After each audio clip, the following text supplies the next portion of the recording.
अब देखो, अब क्या है सेम किसी का और का।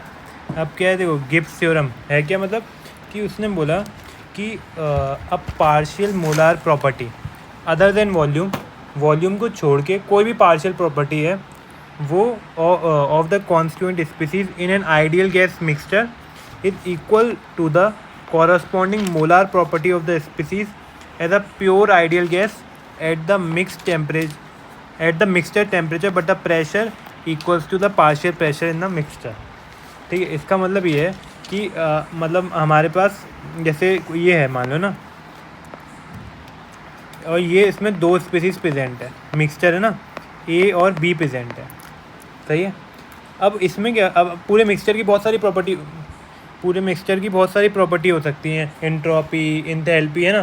तो उसने बोला कि पार्शियल प्रॉपर्टी इस मिक्सचर में एक किसी भी कॉन्स्टिट्यूएंट स्पीसीज की पार्शियल प्रॉपर्टी होगी, वो इक्वल होगी उसके molar property of the pure species के। ये प्योर स्पीसीज होता है, मतलब समझो ये ए बी का सिस्टम है, ये टी और ये टेम्परेचर टी और प्रेशर पी पे है मिक्सचर पूरा। अब मैंने इसमें से एक स्पीसीज लिया, ए ले लिया। अब उस ए स्पीसीज़ का जो मेरा पार्शियल प्रॉपर्टी, मान लीजिए पार्शियल इंट्रोपी है, पार्शियल इंट्रोपी को कैसे रिप्रेजेंट करूँगा, ऐसे, और आइडियल गैस के लिए, आइडियल गैस मिक्सचर के लिए, ठीक है। तो ए पार्शियल जो इंट्रोपी है उसकी वो इक्वल हो जाएगी उसकी प्योर स्पीसीज़ के, अगर वो सिर्फ अकेला प्रेजेंट हो। प्योर स्पीसीज़ वही होती है, अगर वो अकेला प्रेजेंट हो उसके बराबर है। लेकिन दिक्कत क्या है, जो उसका कंडीशन होनी चाहिए, ये मिक्सचर कितने प्रेशर टी और पी पे था, लेकिन ये जो प्योर वाला होना चाहिए ना, वो टेम्परेचर तो टी पे हो लेकिन प्रेशर उसका पार्शियल पी पे। पीआई क्या चीज़ है? Partial pressure. अब मैं चलो ये अच्छे से, पीआई तो वो था ना प्योर प्रेशर ना, पीआई बार था ना पार्शियल तो। नहीं पार्शियल मतलब पीआई को देखो, पी है ओवरऑल प्रेशर, हाँ। ये टोटल प्रेशर है उस मिक्सचर का, और पीआई है पार्शियल प्रेशर इसमें, देखो। लेकिन तुम एम आई बार बताए तो उसका वो तो उसके लिए था, प्रॉपर्टीज़ के लिए। टेम्परेचर पीआई पार्शियल है ना। अब जैसे मैं अब रियलिटी का अच्छा सा एग्जांपल, तो मान लो मेरे पास O2 और CO2 है और 1 atm प्रेशर है, मान लो 0.7 O2 का है, 0.3 CO2। ये वाला सेक्शन शायद हो चुका है, फ्यूगोसिटी पे जब आओगे ना तब मैं आ जाऊँगा। ठीक है, टाइम एक O2 0.7 है, इसका इतना ATM है, और CO2 इतना ATM है, 0.7 0.3 ATM है। तो अगर मैं O2 को उठा लूँ, O2 को उठा लिया, और मान लो टेम्परेचर है मेरा 200 नहीं 273, ठीक है, केल्विन में, तो मान लो 303 केल्विन है।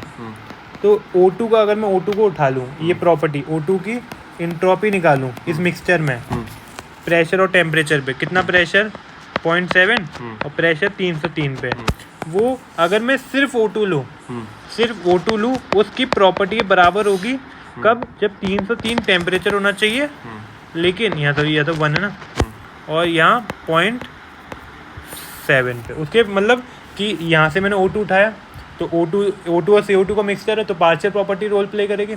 तो O2 की मान लो इंट्रोपी है पार्शियल, इसकी पार्शियल इंट्रोपी हुई है, तो इसकी इंट्रोपी 1 ATM पे 303 केल्विन पे बराबर होगी O2 के प्योर स्पीसीज की प्रॉपर्टी के, अगर सिर्फ O2 हो, टेम्परेचर तो मिक्सचर का ही हो, लेकिन प्रेशर उसका पार्शियल प्रेशर वाला। 3.7 कैसे कैलकुलेट हुआ? ये तो मैंने अज्यूम किया, मान लो कैलकुलेट होएगा। हाँ, वो कैलकुलेट होगा, समझे, मतलब इसका मतलब क्या है, ये O2 और ऐसा ही है। हाँ, मतलब एक सॉल्यूशन में 2 कंपोनेंट है, तो कोई एक कंपोनेंट को निकाल के उसका जो टेम्परेचर सेम रखेंगे, लेकिन जो प्रेशर है उसका पार्शियल प्रेशर रखेंगे, तो वो प्योर स्पीसीज के प्रॉपर्टी के बराबर हो जाएगी, जो मिक्सचर में प्रॉपर्टी है। इसमें एक ही रखेंगे दोनों का। हाँ, ये प्रॉपर्टी है कि ये करनी, ठीक है।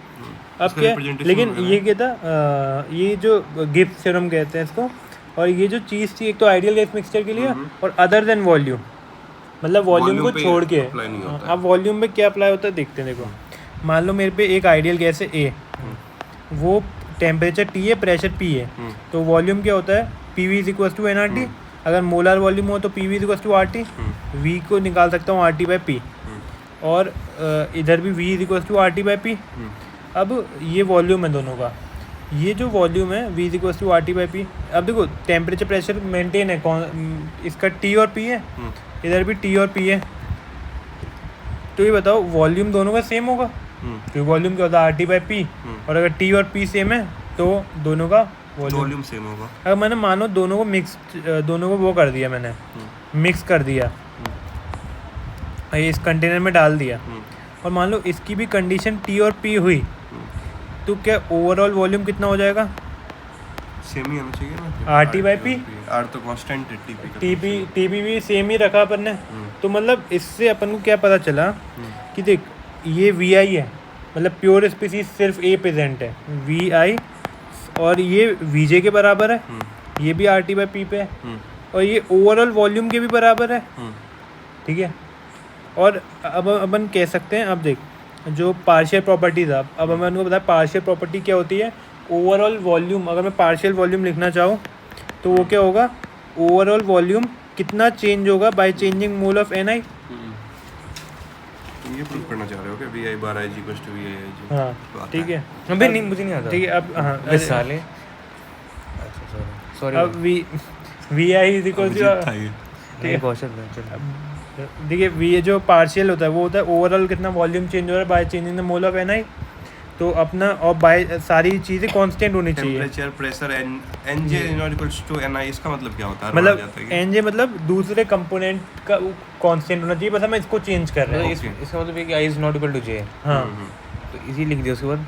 फिर देखो NJ is not equals to लिखोगे ना? हाँ I is not equal to J, तो लिखोगे ना वो। हाँ मतलब J लिख दिया, बात तो एक ही है ना, ठीक है, कोई दूसरे को अपने कांस्टेंट रखा, वो ऐड नहीं कर रहा है, ओके। तो VI बार हो गया। अब अपन को पता है V की जगह RT बाई P लिख दो, और वो हाँ बाहर RT बाई पी अपना कांस्टेंट है, RT बाई पी बाहर आ गया, V की जगह RT बाई पी रख दिया, तो और RT बाई पी बाहर आ गया, ये हो गया del N by del NI PT NJ, pressure, temperature और उसकी कंसंट्रेशन कांस्टेंट होनी चाहिए। अब ये बताओ देखो डेल N क्या है, del N by del NI मतलब क्या है, change in total mole by changing the mole of NI।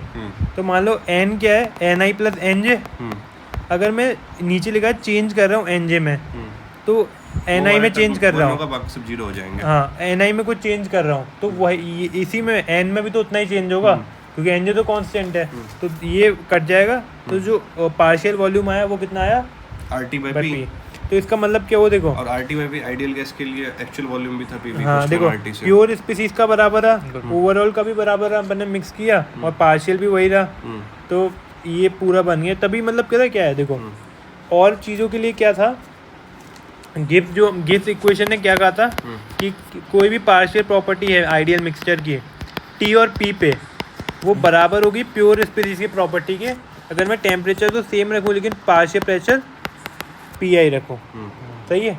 लेकिन वॉल्यूम के केस में क्या है, अगर वॉल्यूम पार्शियल है वो फिर प्योर के ही बराबर होगा T और P पे ही, मतलब T पार्शियल ही अपना आइडियल गैस के लिए प्योर है, समझ गए?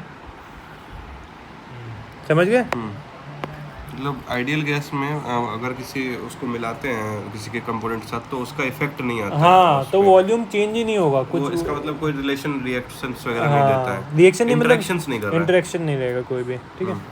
अब देखो अपन को पता है, अब ये अपन को पता है कि ये समेबिलिटी रिलेशन है।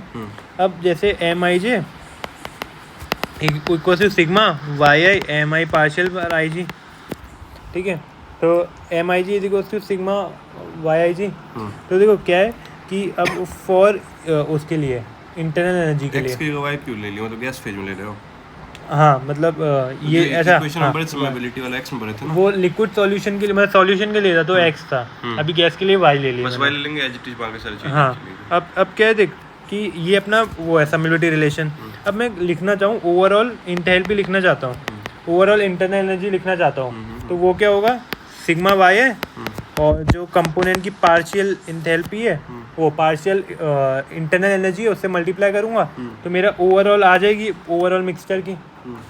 तो लेकिन दिक्कत क्या था कि ये जो UI पार्शियल है IG, ठीक है। अब मैंने क्या था, अगर मैं उससे देखूं अपने गिब्स वाली इक्वेशन से देखूं, तो जो UIG है, UIG पार्शियल वो किसके, UIG पार्शियल T और P पे, वो